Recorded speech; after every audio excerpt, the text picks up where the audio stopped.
Brian Turner here with a new episode, a new season of the No Stress Midwest podcast. Season 4 is soccer entrepreneurs and entrepreneurship. Today, we are lucky enough to be joined by Mr. Peter Arch of GymShark and Challenger Sports. Peter, how's it going? It's going wonderful here in Denver. We're on the 39th floor, staring out at the Rocky Mountains on a beautiful day, blue skies, and everything that's good about living out here in Colorado. Wow, I am staring at the side of a apartment building outside of my place. So sounds like you've got quite a better view set up than I do here. So before we get into things, Peter, I know that I was lucky enough to get you on through a mutual friend and a former podcast guest, Ian Barker. But then I also realized that we have another friend in common, Mr. Doug McClagan, who mentioned you when we were at a grad party. So what's it like being friends with those two? I could imagine the banter with Ian could get annoying sometimes. Well, you've got two of the top soccer people in Kansas City there. Ian Barker, I always think, is the most connected person in the game. He knows everybody. He and I actually went to the same university back in England, although not at the same time. And it was by chance that we reconnected up in KC when he moved here with what was NSCAA, which is now United Soccer. And obviously, Ian is a driving force behind that organization. And I spent a lot of time with him and his wife when we lived in KC. And Mr. McClagan, another surprising meeting for us two when we were in Kansas City, because he and I used to play cricket against each other and for the county team back in Shropshire in England, where I grew up. We then went our separate ways, and many, many years later, both ended up in Lenexa, Kansas, of all places. Just a huge coincidence. So great to have followed Doug's professional career when he played indoor soccer for the Comets. He had a few years doing really great things there. Then he's done wonderfully well in high school coaching and club coaching around here, and also has tried his hand at commentating at certain games on television. He's done a great job at that. Yeah, no, it's funny you said that. So I coached actually against Doug in high school, and I've met his son, and we've got a few girls that go to my high school but play for his club team. And I'm over here listening to a swope game or Sporting 2 game, and I hear at the end they say, "Hey, it's Doug McClagan and so signing out from Sporting Park," and I'm like, "Doug McClagan, what?" So yeah, I had no idea that he was in commentating. And then he mentioned cricket to me. Actually, he said that was he said his first love, and then he kind of fell into football. So is that similar to you? Was cricket your go-to, or was this football still? Because they're kind of counter seasonal, I was able to really be devoted to both sports. I love them equally. I think cricket is the kind of sport that just becomes all consuming. It has a little bit more history and kind of ethics and culture behind it. Soccer is more just it's right now, it's there, it's on TV, it's what you play, you love it. Cricket is just this whole nother thing that you belong to this club, and you are brought up playing in the junior section, you get up to play and be a senior player, and you spend a lot of time with these people, and it's more of a family. But I was lucky enough when I was at university, I was captain of the soccer team and then captain of the cricket team as well. So I was able to keep those going up until I moved to the States. Okay, that's cool. So kind of talk to me a little more about your upbringing. You mentioned you were from England, where you and Ian and Doug at first, were mates, and then you came here to the States. What brought you to the States? How was life in England? And just kind of go into a little more detail about that. Yep, and I grew up in a small town in the middle of the country. Played team sports all my life. Just absolutely loved sports. Lived for it. Went to the University of Warwick, and while I was there, had a chance to spend many summers over in the US doing summer camps. Okay. And that really gave me a chance to get a feel for it. I also did a university exchange over here. I went to Eastern Michigan University. All so right. Got a really good feel for what life was like over here. And then I had an opportunity in 1988. The summer camp company I was working for at the time offered me a full-time job to move out and move and live in Connecticut, which I did. I gave up I was a head of department in England. I was playing soccer for Oxford City, left and decided on a new life in Connecticut and see what the USA had to offer. Yeah. Okay. So what was that camp or that company that you were with that brought you originally over here? That's the company that brought a huge number of people into the US soccer community. They were called at the time North American Soccer Camps. They later became Major League Soccer Camps, MLS camps. They were the original pioneers of European soccer camps in the US. Their ownership and management brought over hundreds of coaches every year. And a lot of those coaches, like myself, got a taste for what was going on over here, loved the opportunity that the US provided. It had this new vibe, this kind of commercial emphasis on sport and growing sport as a youth soccer community, growing as a soccer industry and a commercial side of the game that we really didn't have in the UK back in the 80s. It was a very much a more established sport that you played, that you went to watch your team play. I mean, back in the early days, they didn't even have replica jerseys. There was just there wasn't this merchandising, there wasn't this commercialization of the sport. Okay. The USA really was ahead of the game in that. And it gave, myself and many, many other people who are still in the game today a great opportunity to come over. And the experience with North American soccer camps was wonderful. They gave me the first chance to get over here. Unfortunately for them, they weren't doing so well at the time, and things looked like their company was going to fall apart. And luckily, I had met a gentleman who is still in Kansas City now, a guy called Andy Barney. And Andy Barney had seen me coach in Oxford in England many years ago and gave me a business card. And I kept that business card in my wallet for a couple of years. And then when I was in Connecticut working for North American soccer camps and I could see that it wasn't going in the right direction, I got this business card out and I gave Andy a call. And I said, Andy, you probably don't remember me. I was the guy you saw in Oxford. He said, oh, I remember you. He said, it's a good time you called as well. We've got some interesting things going on here in Kansas City. You might want to come and take a look at.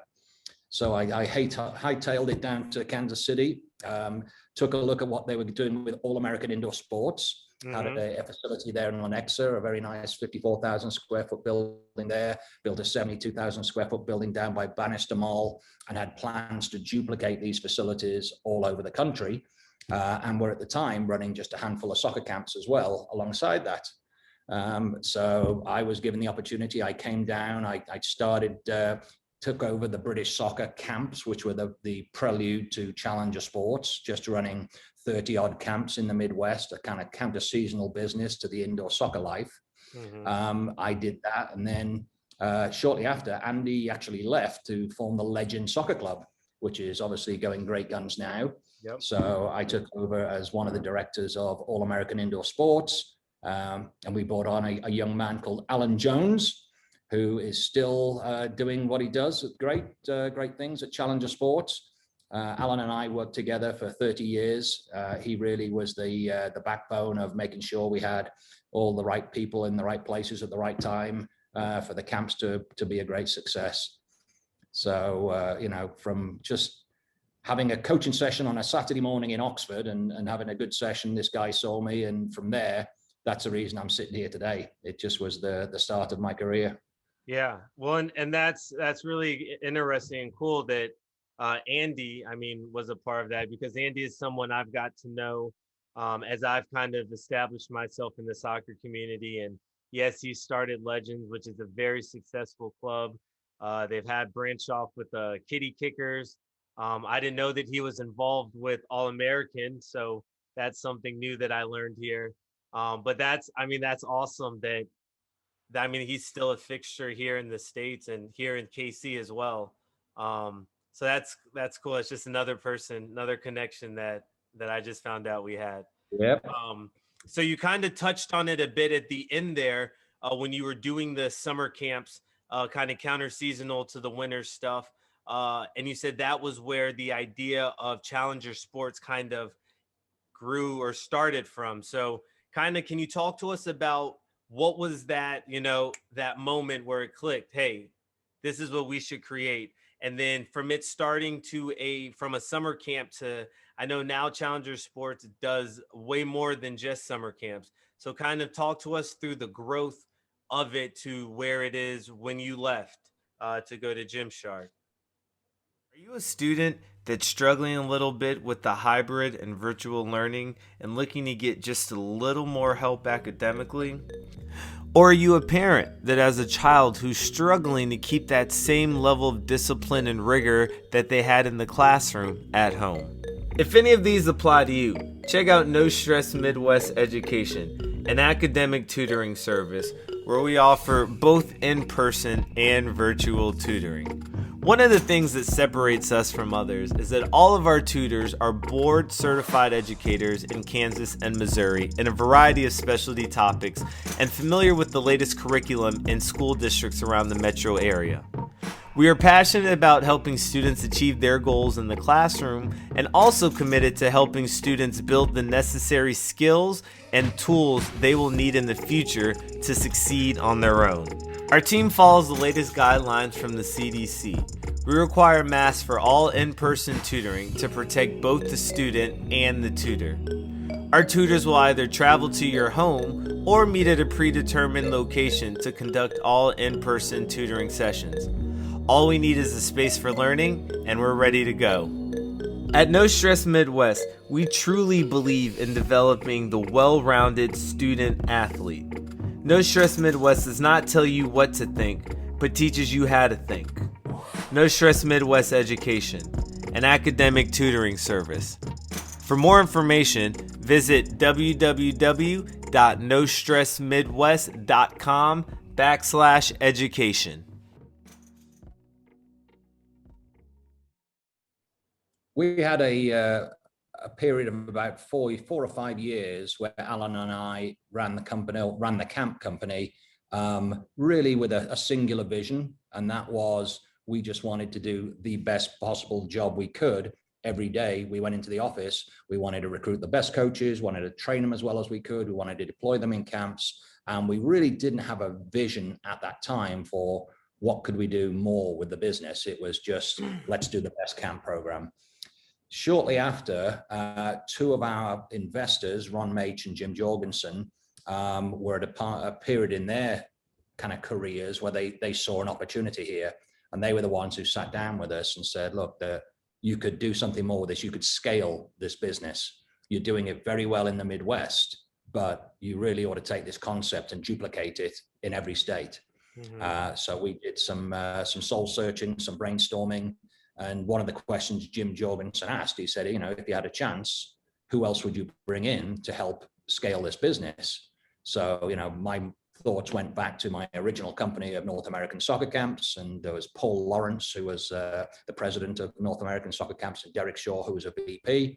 And I said, these are the people who I would bring in. They know the business inside out. They've got more experience in the camp world than anybody else in North America. Let's go after them. So at that time, we were starting to think about this bigger concept of it's more than just a single vertical. It's not just soccer coaching. It could be everything involved in the soccer industry. So we reached out to Paul and Derek and managed to convince them to come down to Kansas City and be a part of what was going to be Challenger Sports. Yeah. Ron Mach's sister had a vast experience in company branding. And it was her that came up with the name Challenger Sports at that time in '96. And we actually formed this company. And at that same time decided, right, we're going to open up other verticals. We're going to do tournaments. We're going to do overseas soccer tours. Yeah. We're going to have after school programs. We're going to rent out our coaches to clubs to use them during the season. And then shortly after, we had an opportunity to go into the uniform business as well. Mm-hmm. And that was through another contact, a friend of a friend who had just sold his previous business, which was called Union Jacks, who were a pioneer in the soccer uniform field. They were sponsors of the Major Indoor Soccer League for a while and were a big brand in the 80s. So that gentleman became our chief sourcing officer, helped us establish Challenger Teamwear as a standalone brand, which gave us really another significant vertical that now would really equal and probably go past that of summer camps. At our height, we got our summer camp numbers up to probably about 110, 120,000 kids coming to camps.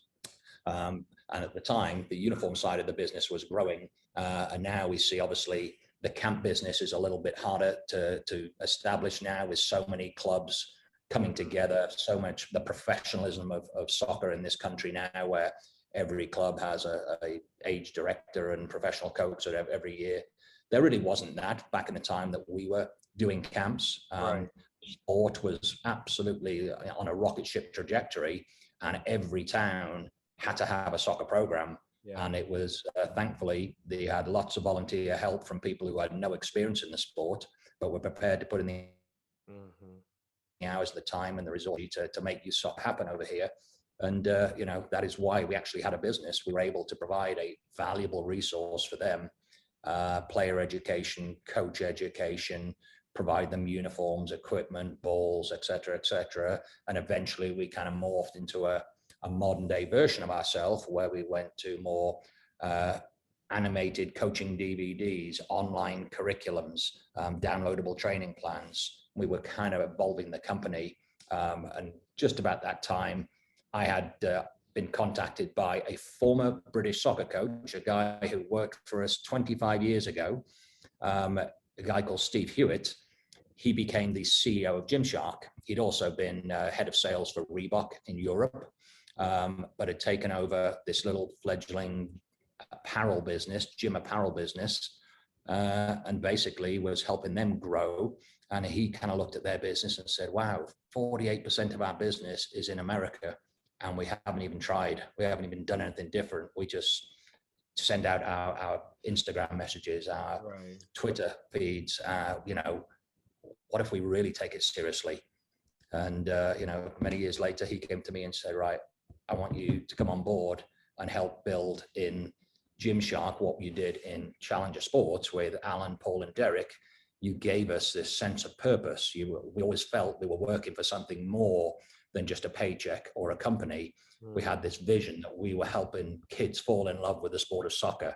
And everywhere we went, we wanted to talk to people about the game. We wanted to train the coaches. We wanted to help the parents, the administrators, the team managers. So Steve brought me on board to help GymShark find a suitable location to have an office for their North American expansion plan. And I did a deep dive into about 20 different cities, 20 major metropolitan markets across the country.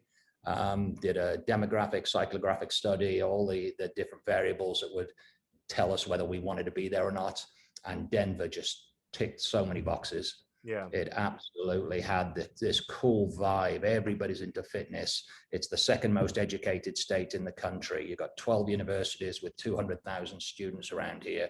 You've got trails, mountains, lakes, parks, the most incredible wildlife, skiing, snowboarding, rafting, kayaking. And it is no wonder that companies like Google, Facebook, Slack, they have all put regional offices here. North Face moved their whole regional corporate operation here. And we are just one of many companies now enjoying this vibrant downtown tech-oriented environment Denver has become. And that's awesome, because I know the Midwest does not get, really any respect, or is usually skipped over when it comes to talking about the US and cities. And I'll be honest, I was one of those people until I moved out here to KC, and I've been here now almost 10 years. And I try to explain to people, like, even in the 10 years I've been here, to see what Kansas City has grown into. And then now I know that Colorado and Denver more specifically is another one of those Midwest cities. You have Oklahoma City as well, Austin, which I know are these new tech kind of younger generation base, where it's just like a cool city to be a part of. And then you described your view earlier, so that doesn't hurt at all. Yeah. in addition to the more well-known cities in the Midwest, it's interesting when we used to bring our coaches over, we'd have maybe 1,200 British coaches and 200 Brazilian coaches, and we deployed them all out on camps. And they wanted to go to LA and they wanted to go to New York and San Fran because that's what they'd seen. Ironically, some of the best experiences they had were when they went to the smaller towns in the Midwest. They'd be in Nebraska, Iowa, Missouri, Kansas, Arkansas, and they would go into towns that had never seen an English person or a professional coach before. And it really gave us an opportunity to establish ourselves. We became very valuable members of their community and help them solve their challenges on the front line with their kids' soccer. Yeah, well, I remember I used to live in Minnesota, and I've been playing soccer my whole life, and I did some summer camp, and it was some company. It was called like Britannia Soccer Camp or something along those lines. Britannia soccer camps. Yeah, Britannia. There you go. I said it the American way. But I remember they came in, and that was the first time I heard someone with an accent. And I remember they did a around the world or a rainbow, and I was just like, holy shit. I was like, this is the most amazing thing. And I'll be honest, one of the guys taught me a little flick up. I saw him do it the first day. I practiced it every day for that week. And on the last day, I was able to show him that I could do it. And to this day, that's still like one of my favorite ones, because I just remember him showing me it, me practicing it. And I was just like, I've never seen someone like flick a ball up off the ground like that. So I could imagine the impact that you all had in those smaller towns, right? The LAs, the New Yorks. Those are cool cities. But like you said, I bet you the best experiences and probably where you made the largest impact was probably in those smaller areas, Midwest cities. So you're the VP now of GymShark, right? You're in Denver. You kind of talked to us on how you came into that role. But what's your future for? What's your ideas? And maybe you can't talk too much on what GymShark is going to do next, but what is, now that you were brought in to create this North American, not market, but kind of profit off of that and figure it out, what's next for you in this role, and what are your goals for seeing GymShark grow? Well, we are still in the initial growing stage of the company infrastructure here. Because of COVID, it kind of knocked us back a little bit in our hiring, our phasing. We are now up to 89 members of staff. Our target for our first year is 173. So, by early next year, we should easily be at 173. And that will support the business in the US and in Canada.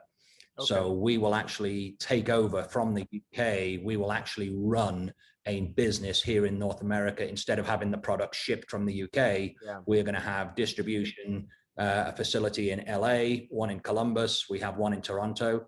Our product will come directly there. And number one, we will just improve the whole shipping experience, the customer journey. They're going to be able to go online, order their product, and get it within a day or 2 days at the most. So we see organic growth from improving our distribution method over here. We are putting social media, paid digital, paid search, influencer managers into this building. So we will actually control the narrative of the marketing campaigns. No longer will they be coming from Solihull in England, which is just outside of Birmingham, where everything was produced and the messages and the notifications and the tweets would all go out from there. Now we will have a US-centric group here who will help us really deliver relevant and timely and interesting messages to different people in different parts of the country at different times. So once we actually take control of that situation, we will see the needle move significantly on the business side of things. Just given that organic growth, given our ability to attract new customers through our really innovative, we call them IRL, in real life events, we will go and we will do a pop-up store and we will announce it on social media, and we will have thousands of people lined up around the block to come in to experience the athletes these influencers who have themselves Right. sometimes 1, 2, 3 million followers.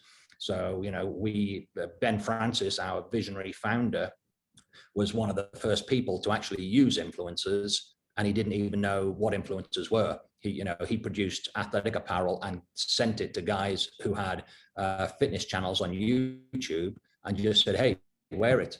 Yeah. Just see if you like it. Tell me if you like it or not." He just Yeah. wanted their feedback, and he developed this relationship with them many years ago. And little did he know that he was pioneering influencers.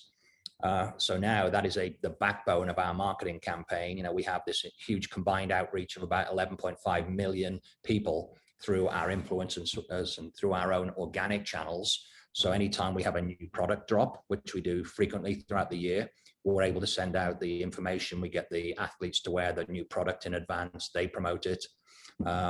So I see the continued growth in this market just organically. We'll probably double and maybe triple the business in the next 3 to 4 years.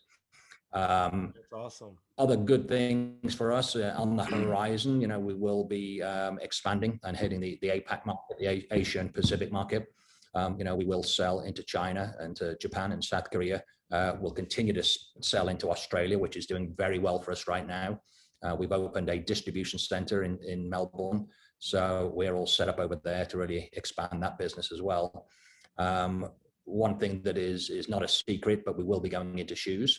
We're a year and a half into that project, and we're probably another year and a half from actually releasing our first shoe for sale. But we will not be going into football boots. We will not be going into running shoes. We won't try and compete with the Swoosh or the U or anybody else. We will focus on what we know best, which is the gym. We will have a lifting shoe. We'll have a CrossFit shoe. We'll have a leisure shoe. And we'll just provide what our market, our community. Yeah, that's smart. I like that. Okay. All right. That's cool. That's cool. So it sounds like GymShark has got a lot of stuff on the horizon here, especially in the North America market. Um, I think that, and one thing I was really excited about this season in general with soccer entrepreneurs is just being able to hear the business, like just hearing people talk about business strategy and marketing and seeing how predictions and all of this stuff. To me, it's so cool because I was reading up on GymShark, and it was started by, it was someone in like their garage, right? In England, it was like some small humbling beginning. And then now you're over here talking about getting ready to take over another continent, right? I mean, that's crazy. And it just shows how connected, I mean, this world is, right? Especially I'd say the soccer community, because some of the people you mentioned, another one I forgot to say I knew is Derek Shore, who's now with the KC Woso team, but was with KU and did a lot of club stuff here. So a lot of the people that you're mentioning are like, I mean, creme de la creme of soccer people here in the KC area. And the fact that all of you have been, have known each other for decades. That's just cool how it's all staying connected and how you all have stayed friends and in communication with each other. Yeah. We've been very lucky to have been around at this period in history. This won't happen again. There will never be a country like the US who will adopt a sport and apply as much time, money, people, and resources to it as the US has done. This won't happen with the NFL if we try to do it in Europe again, or Major League Baseball. It just, there isn't a similar model here. So this incredible just expansion of the sport as a sport and as a business, it was a very unique 25, 30 years that we were all luckily over here and were able to benefit from. And shout out to all those other guys who did the whole thing with us as well. You mentioned Britannia. That was a company headed up by Richard Eaton and Martin Conquest, who did a great job, very similar to us. Gary Book in New York. He worked for Long Island Soccer Club, set up Nogga soccer camps, did a first-class operation up there. There were a number of groups who really don't get a lot of credit, but you know, along with what we did, we really did help raise the profile of the sports. We provided the support needed in these, especially in the smaller communities, to Yeah. actually establish clubs, help them grow, help them understand what they needed to provide for their members, and give the sport the little kick up that it needed to get ahead. Because for the first few years, it was tough. You know, the media didn't give soccer any airtime. The newspapers didn't give soccer any airtime. There was no Major League Soccer. The professional indoor league had just finished, so there was 10 years when, or 8 years when there was nothing going on in a professional level of any kind of note. The national team were doing well, but they were working on a shoestring budget, doing the best they could, just bringing players from college and from overseas. And you know, it's been a really interesting journey. And when we eventually write the book about these last 25 years and look back on this time, there's going to be some real interesting insights to pull out. Yeah. Well, let me know when you decide to start writing that so I can reserve my copy. Um, but yeah, so you kind of got into it a little There bit, you go. but how has the landscape changed, the soccer landscape changed here in the Midwest since your arrival? You kind of, like I said, got into it a bit on a national scale, but in the Midwest, how would you say it's changed? Has it changed for the better or for the worse in your opinion? And then let's hear, what were some of your first thoughts when you came over here to Connecticut, right? Or when you finally came to Kansas City, and at Kansas City, and I mean, I'm sure it's a bit different than a coast, but what were some of your thoughts that were you having people look at you like you were a guru, or what? Just kind of let's hear that stuff. Yeah, the sport has changed massively. Youth soccer is now a totally different beast to the youth soccer community that we knew back those years ago. You know, we couldn't start our business now in the environment that is youth soccer. Back then, there were clubs, there were no professional coaches in most cities. There were very few people who actually understood the game who were running it. There were very few people administrating referee licensing. So it was something which was a little bit the Wild West. And we came in to provide the player education, coach education, and administrative support that these clubs needed, and give them access to resources and equipment and balls and uniforms.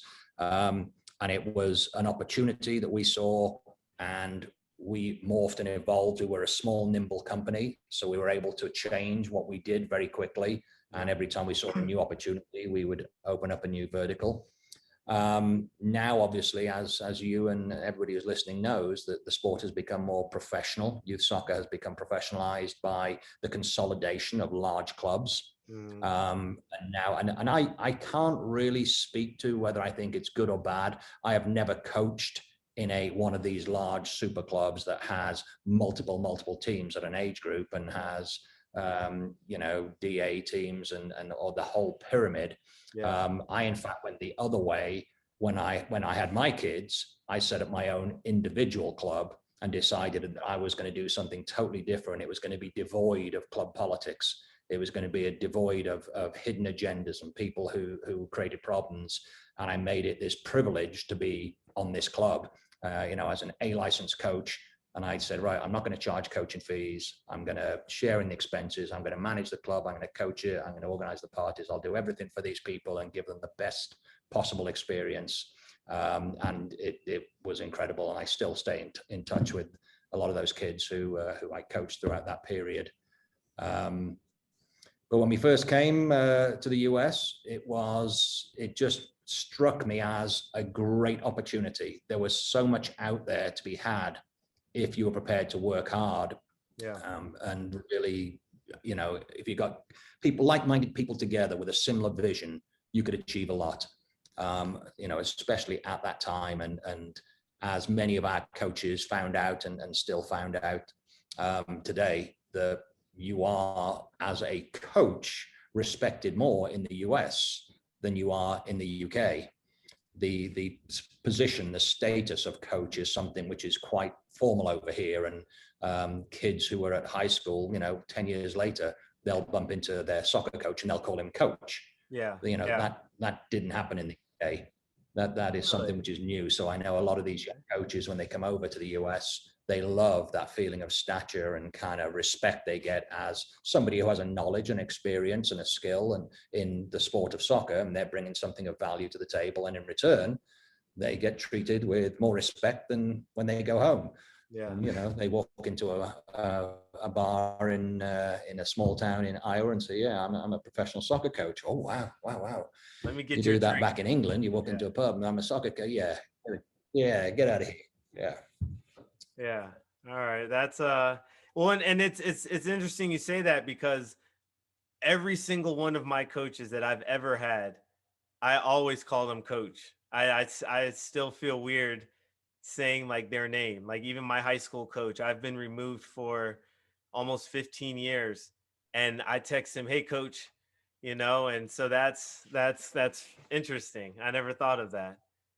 yeah. Um, so okay, well, Peter, as we're getting ready to wrap up here, do you have any final words or any advice for maybe those that are fans of the game, right? But maybe their playing career is outnumbering them, whether they make it to the pro level or not, but they still want to stay involved in the game, right? Do you have any advice on for people that are like that? I mean, obviously with Challenger and the way that all of your friends are able to connect and have a like-minded idea to go into camps and then travel overseas and then tournaments and then uniforms, right? Those are all different facets of the game. You just kind of brought them all into one. So what advice do you have for those people that are looking to continue their love and passion of the game, but in more than just a fan setting? Are you ready to take your game to the next level? Trust the process and sign up for No Stress Midwest training today at www.nostressmidwest.com/training. No Stress Midwest primarily offers training for soccer players on the individual, group, and team settings of all ages and skill sets. Our training is customized for the player, and our goal in doing that is to continue to grow the love of the game, build a personal desire to want to develop, and create the chance and choice for the player to play at the next level. We have developed a unique solution here at No Stress Midwest Training, showing our clients that you can have fun while still getting better. By creating a unique training environment customized to the player, we feel that not only are we able to get the most out of the individual by creating a no-stress environment, but we are also teaching them fundamentals that they can carry off the field and apply in their everyday life. Visit our website at www.nostressmidwest.com/training and sign up for your first session today.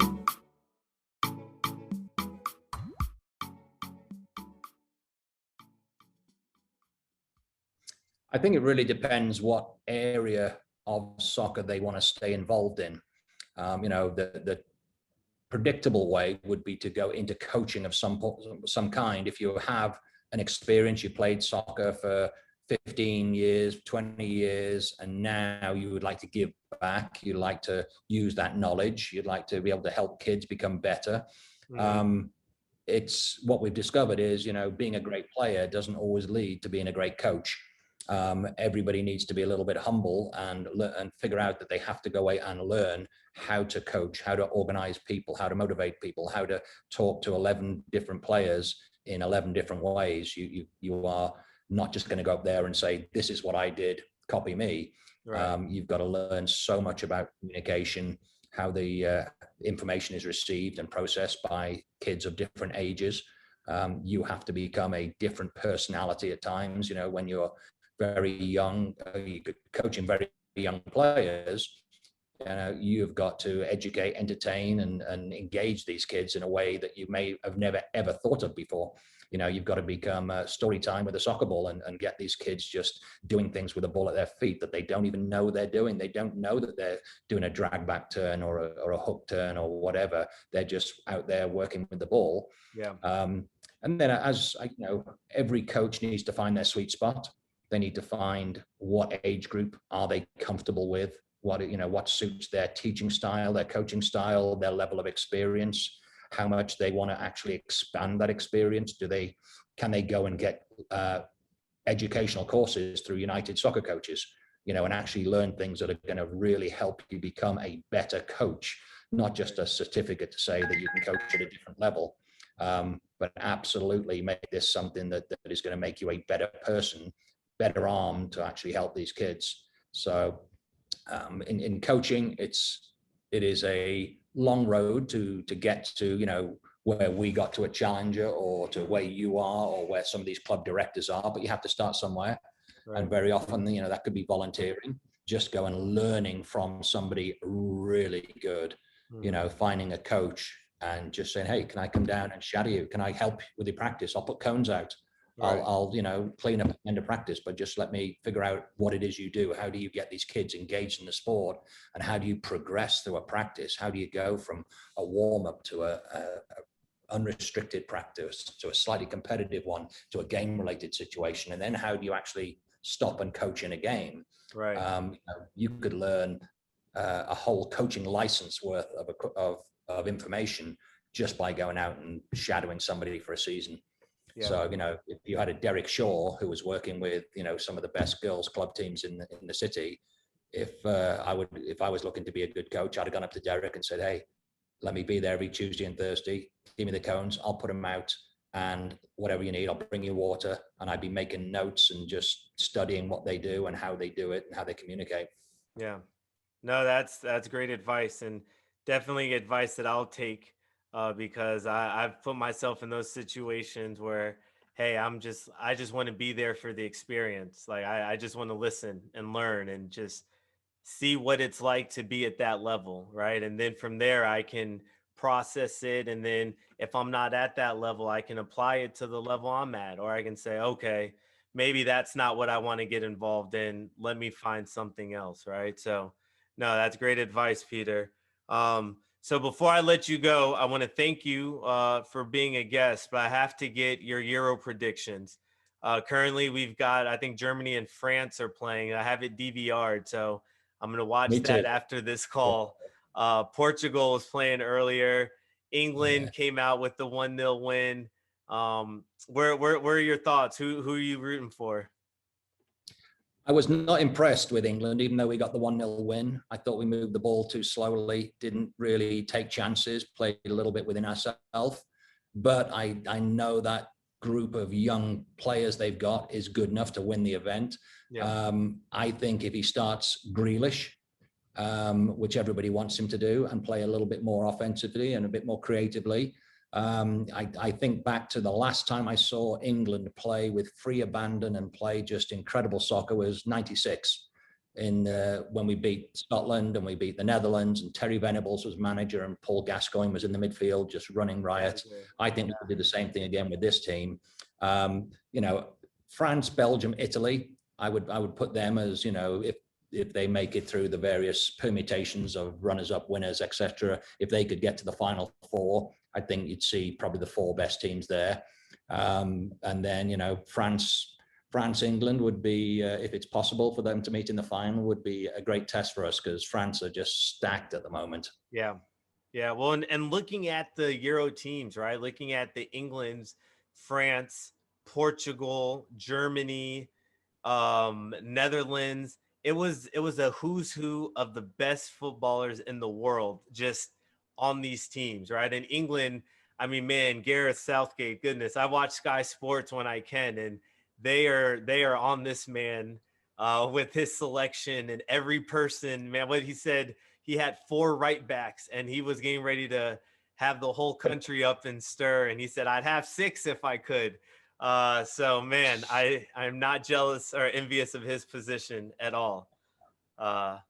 Well, Peter, hey, if that's everything, man, I want to thank you for being a guest on my podcast. I was able to learn a lot from you, not just on business stuff, but just hearing kind of the development of youth soccer here, and seeing that you started this in 1988. Coming over here, and I wasn't even born yet. Not to make you feel old, but to me, it's like you've been doing this for longer than I've been alive. So to be able to talk to you and just listen and learn and take bits and pieces. I'm, thankfully or think I am greatly appreciative for that. So Peter, thank you, man. And we will chat here soon. Okay. Brian, it's been a pleasure. Feel free to reach out anytime and keep cheering on for England. There we go. Cheers. Cheers, mate. Take care.